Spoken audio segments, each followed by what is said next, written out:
So beginning with the 20th verse and ending with the 31st verse of the 6th chapter of Luke, I'm going to read from the Inclusive Bible. It's by the Priests for Equality. Hear these words.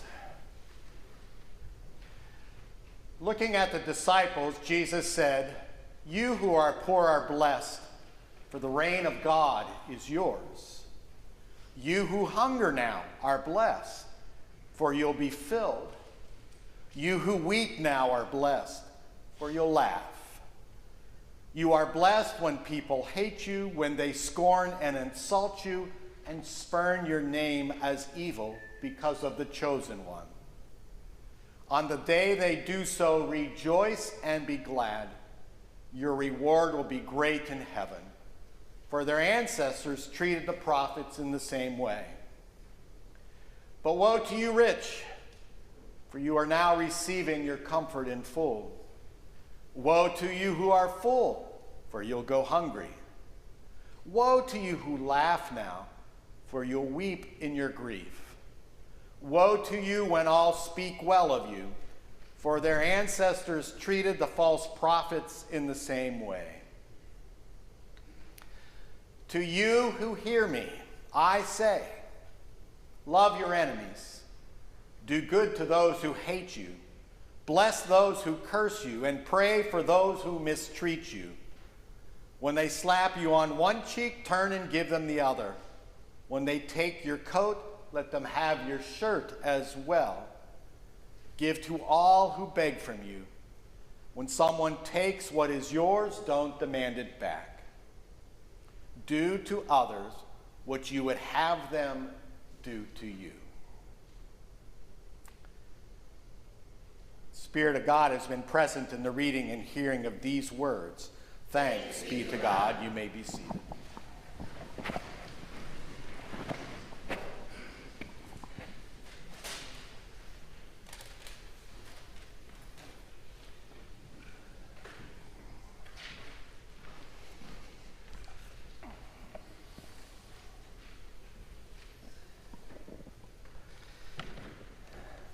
So I thank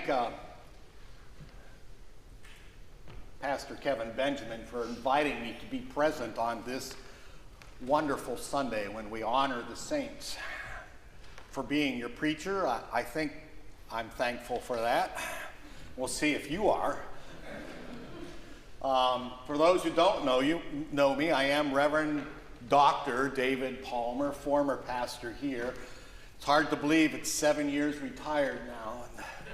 Let me tell you, working on this sermon, it's sort of like, I think I'm close to being done. It took a lot of energy. And I decided I'm going to try and keep this as simple as possible. Because for me, today is about three things. One, honoring the saints, remembering them and their lives. And I found it a little ironic that, just a little over a week ago, we had the memorial service for Betty Rittenhouse, and the family lifted up that she was the one that did the needlepoint for this God the Father that I ended up kneeling on today.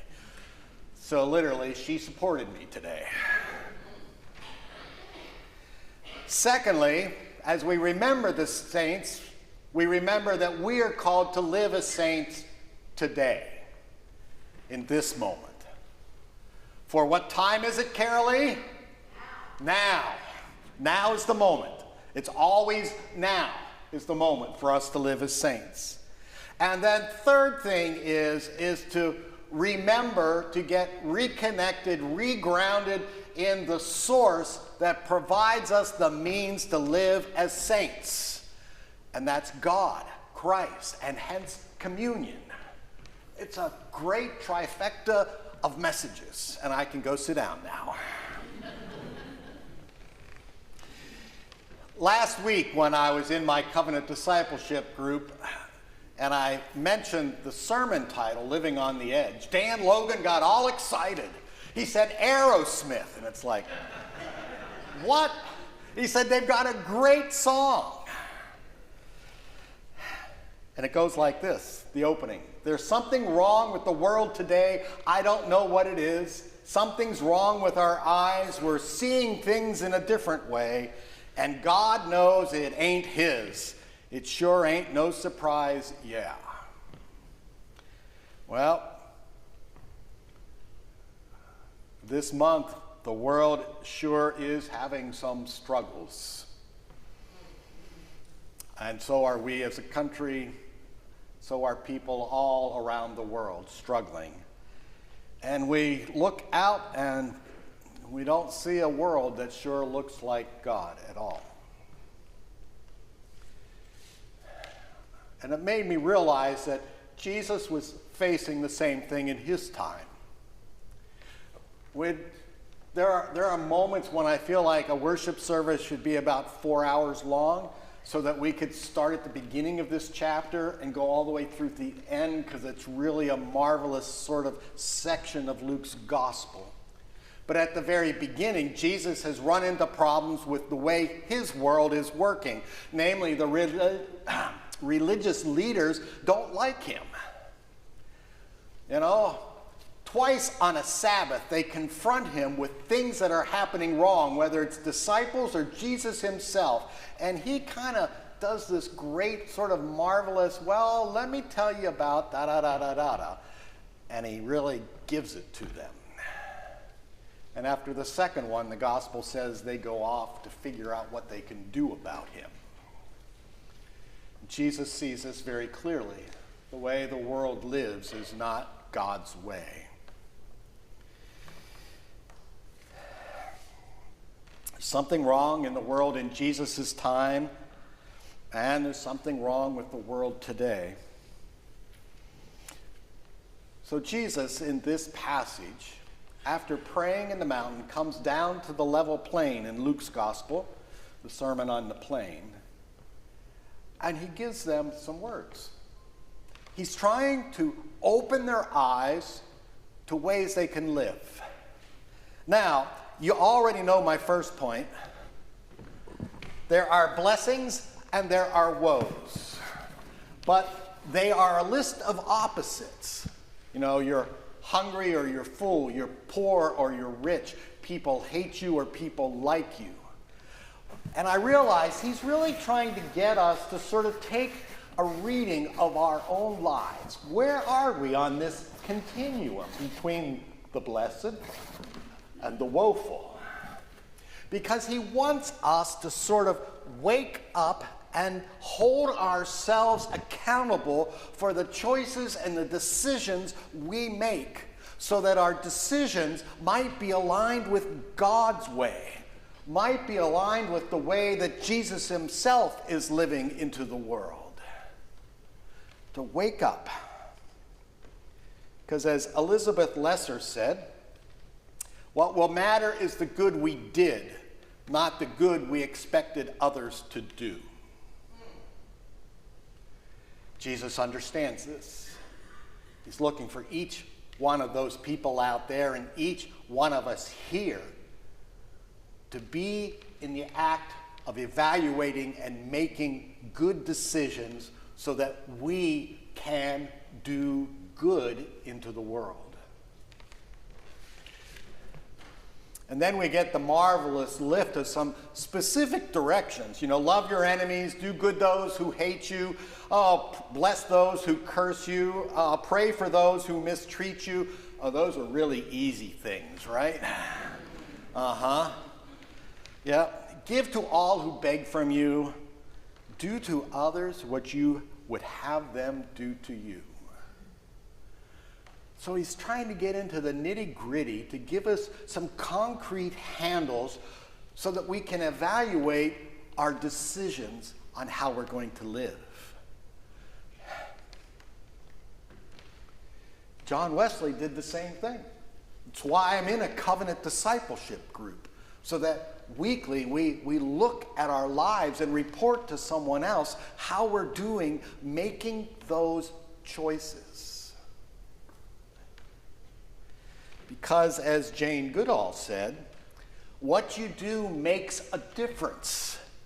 And you have to decide what kind of difference you wish to make. I don't know about you, but I wish to make a difference for good.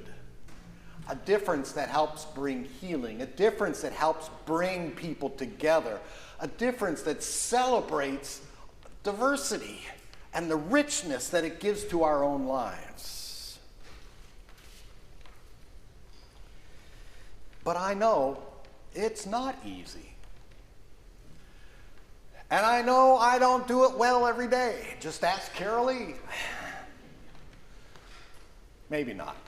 Don't ask her. That may be too personal. But I know this. It is by being connected to God, by striving to live in the manner and spirit of Jesus, by remembering who I am, by taking time to partake of communion, by being part of a fellowship, that my life is strengthened, that I find courage for the moments of now that come when I am called to make a decision.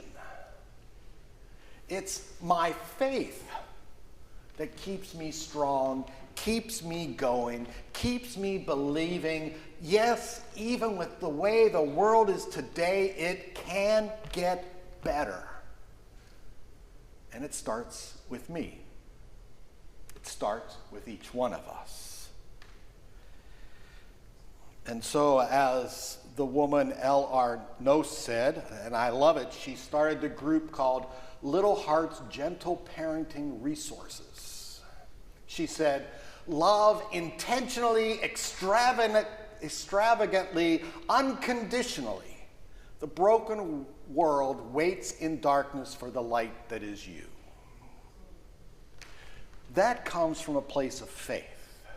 That comes from us being connected to God. And as I shared with the kids, the good news, it doesn't matter where we are on this continuum on any particular day, God loves us. There's no way for us to earn it. There's no way for us to think about correct doctrine that'll make us somehow be better loved by God. God loves us, period. So I want you to repeat something after me. God loves me. God loves me. I don't know, Lisa, do you think they said it loud enough? No. Lisa said no, and I know Lisa can get pretty loud, okay? So, God loves me. God loves me. Oh, there you are. You have to know that in your heart, in the core of your being, to help you live this now and make wise, courageous, loving, compassionate choices for our lives.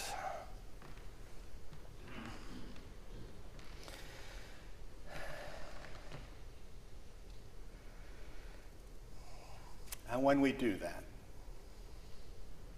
the amazing thing is, we find as individuals and as communities, we become the healing for the nations, for each other, for our communities.